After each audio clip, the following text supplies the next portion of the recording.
네, 안녕하세요. 오늘 저희가 함께 살펴볼 자료는 바로 당신의 자율신경균형 검사 결과, 그리고 그에 대한 인지심리학적 분석입니다. 네, 이 심박변이도 HRV라고 하죠. 이걸 통해 본 당신의 생리적 상태가 스트레스 반응이나 피로도, 그리고 더 나아가서는 뭐 주의력, 감정 조절 같은 인지 기능과 어떻게 연결되는지 한번 깊이 파헤쳐 보겠습니다. 네, 좋습니다.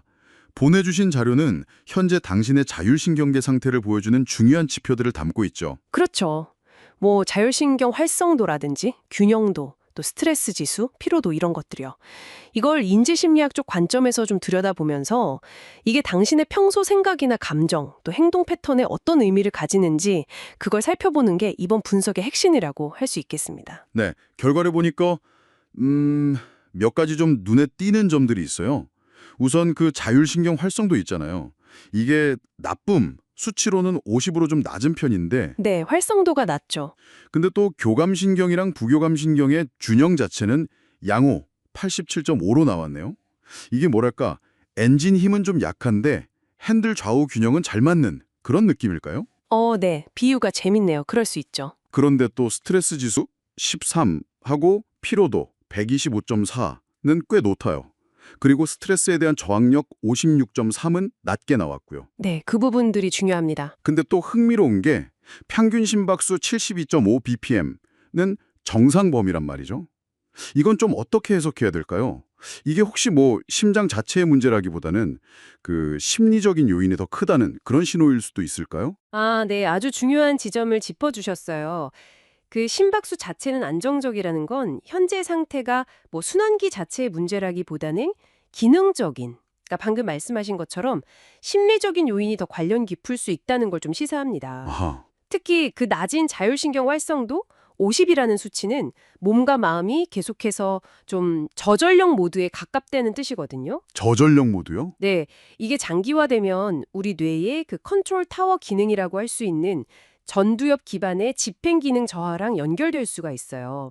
집행 기능이라면 예를 들어서 뭐 계획 세우고 아니면 하던 일 멈추고 다른 일로 바꾸고 충동 같은 거 누르고 이런 것들이죠. 네, 맞습니다. 바로 그런 기능들이요. 활성도가 낮으면 이런 기능들이 조금씩 힘들어질 수 있다는 거죠. 특히 스트레스 받는 상황에서요.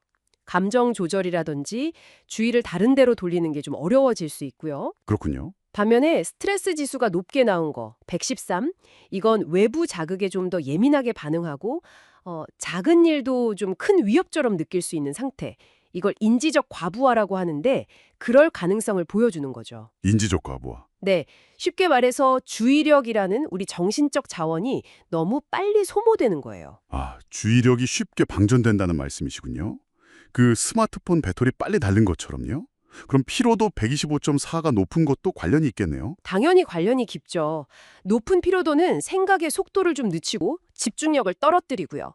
이게 심해지면 인지적 정지라고 부르는 상태로 갈 수도 있어요. 인지적 정지요? 그건 뭔가요? 뭐 예를 들면 중요한 결정을 해야 하는데 갑자기 머리가 하얘지거나 아예 아무 생각도 하기 싫어지는 그런 경험과 비슷하다고 보시면 됩니다.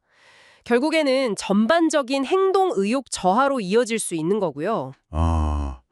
그럼 정리를 좀 해보면 몸은 스트레스에 쉽게 반응해서 긴장을 잘하는데 높은 스트레스 지수, 전반적인 에너지는 좀 낮아서 낮은 활성도, 높은 피로도, 그 긴장 상태에서 회복하는 건 더딘, 정말 긴장했는데 무기력한 그런 상태로 볼 수 있겠네요. 네, 아주 정확한 요약입니다. 이게 그냥 단순히 피곤하다 이걸 넘어서서 중요한 순간에 뭔가 딱 멈칫하게 만들거나 아니면 별거 아닌 일에도 되게 예민하게 반응하게 만드는 그런 원인이 될 수도 있다는 거군요. 맞습니다.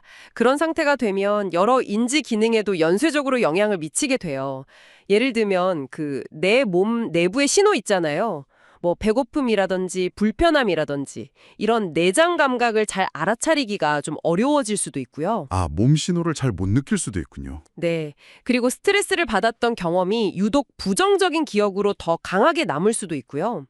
에너지가 부족하니까 당연히 집중하기 어렵고 또 나도 모르게 자꾸 부정적인 생각이 떠오를 수도 있습니다.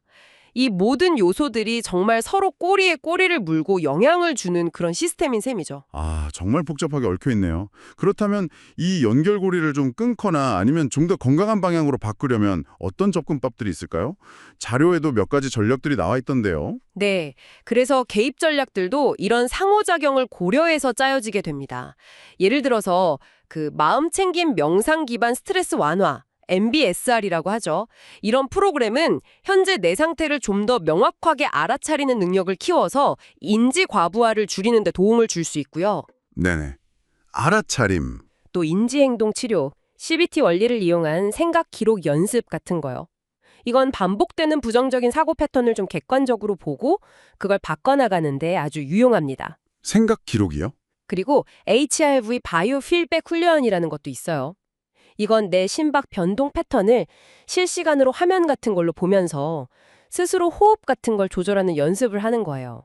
아, 직접 보면서 조절하는 거군요. 네, 이걸 통해서 자율신경 조절 능력을 직접 키우고 내가 내 상태를 조절할 수 있다는 통제감을 높이는데 꽤 효과적일 수 있습니다. 와, 오늘 분석을 통해서 당신의 몸 상태, 그러니까 이 자율신경계 상태랑 마음이 작동하는 방식, 인지 패턴이 정말 긴밀하게 연결되어 있다는 걸 구체적인 수치랑 함께 확인할 수 있었네요. 그렇죠.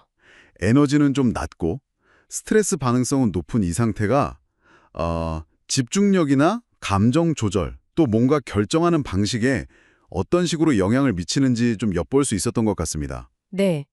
이 분석 결과는 당신의 현재 상태를 이해하는 아주 중요한 실마리가 될 겁니다.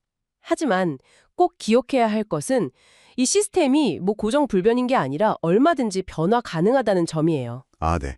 변화 가능하다는 점. 네. 그리고 앞서 말씀드린 마음 챙김이라든지 생각 바꾸기 연습, HRV 훈련 같은 방법들은 단순히 지금 불편한 증상을 좀 줄이는 걸 넘어서서요. 이 몸, 마음, 감정의 상호작용 시스템 자체를 좀 더 건강하게 조율할 수 있는 그런 잠재력을 가지고 있다는 게 중요합니다. 그렇군요. 시스템 자체를 건강하게요. 네. 자, 그럼 마지막으로 이런 전문적인 방법들 외에 한번 스스로에게 던져볼 질문을 드리고 싶습니다. 당신의 일상에서 정말 사소하지만 이걸 하니 좀 살 것 같다고 느끼게 해주는 활동, 그러니까 단순히 긴장을 푸는 걸 넘어서 에너지를 다시 채워주는 그런 활동은 무엇인가요? 좋은 질문이네요. 그 작은 행동 하나를 꾸준히 챙겨보는 것이 이 복잡한 당신의 몸과 마음 시스템 전체에 어떤 긍정적인 나비 효과를 불러일으킬 수 있을지 한 번쯤 생각해 보시면 어떨까 싶습니다.